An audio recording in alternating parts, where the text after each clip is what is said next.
তল্লাশিতে বেরিয়ে মঙ্গলবার সাত সকালেই এক ক্যান্সার আক্রান্তের বাড়িতে পৌঁছে যান ইডি আধিকারিকরা এবং পরিচয়পত্র দেখার পর একে অপরের মুখ চাওয়াচাই ইডি আধিকারিকদের এবং এরপর সেই বাড়ি থেকে ওনারা বেরিয়ে যান। ঘটনায় ওই বাড়ির মানুষের মানসম্মান নষ্ট হয়েছে বলে অভিযোগ। সাত সকালে এই ঘটনার জেরে চাঞ্চল্য ছড়িয়েছে চুঁচুড়া স্টেশন সংলগ্ন এলাকায়। চুঁচুড়ার ময়নাডাঙ্গার ব্যবসায়ী সন্দীপ কুমার সাধুকার বাড়িতে কনভয় নিয়ে সাত সকালে হাজির হন ইডির আধিকারিকরা। বেশ কয়েকটি গাড়ি ও কেন্দ্রীয় বাহিনীর জওয়ানদের নিয়ে সকাল ৯টা নাগাদ সদল বলে হাজির হন কেন্দ্রীয় তদন্তকারী সংস্থার কর্তারা। দরজায় কড়া নেড়ে ইডি কর্তারা ভিতরে প্রবেশ করতেই আতঙ্কিত হয়ে পড়েন সন্দীপের পরিবার। এক প্রকার জোর করেই ভেতরে ঢোকার চেষ্টা হয় বলে অভিযোগ। তখন ঘুম থেকে উঠে ব্যবসায়ী বেরোনোর জন্য প্রস্তুতি নিচ্ছিলেন। ঠিক সেই সময়ই তার বাড়িতে হাজির হন এক এনফোর্সমেন্ট ডিরেক্টরের আধিকারিকের দল। কিছু বুঝে ওঠার আগেই রীতিমতো হতচকিত হয়ে পড়েন তারা। শুরু হয় তল্লাশির প্রস্তুতিও। এরপর মেমো নাম্বারে সই করাতে যাওয়ার সময় সন্দীপ সাধুকা দেখেন সন্দীপ তার নাম ঠিক থাকলেও তার বাবার নামের বানান ভুল। তার সঙ্গে চুঁচুড়া থানারও উল্লেখ ছিল না।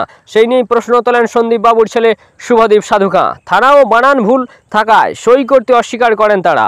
এরপরে ইডি আধিকারিকরা সন্দীপ সাধুকার ভোটার এবং আধার কার্ড দেখাতে বলেন। তারপরেই সন্দেহের নিষ্পত্তি হয়। সন্দীপ দাবি করেন ইডি আধিকারিকরা ভুল হয়েছে বলেই তারপর তারা প্রায় ১ ঘন্টা পর আমাদের বাড়ি ছেড়ে বেরিয়ে যান। যদিও গোটা ঘটনায় আতঙ্কিত সাধুকা পরিবার।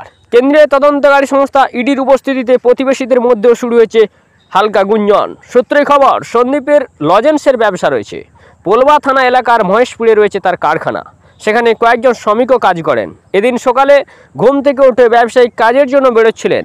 সেই সময় হঠাৎ ইডি অফিসাররা এসে হতচকিতভাবেই যেন হাজির হয়।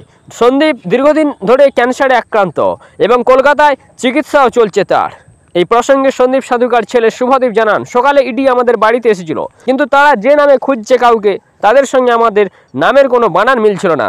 আমাদের প্রচণ্ড হেনস্থা হতে হয়েছে। এতে আমাদের মানসম্মান হানি হয়েছে।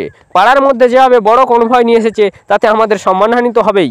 পরে আইডি প্রুফ দেখানোর পরেই তারা ভুল বুঝতে পারেন এবং তা স্বীকার করে বেরিয়ে যান।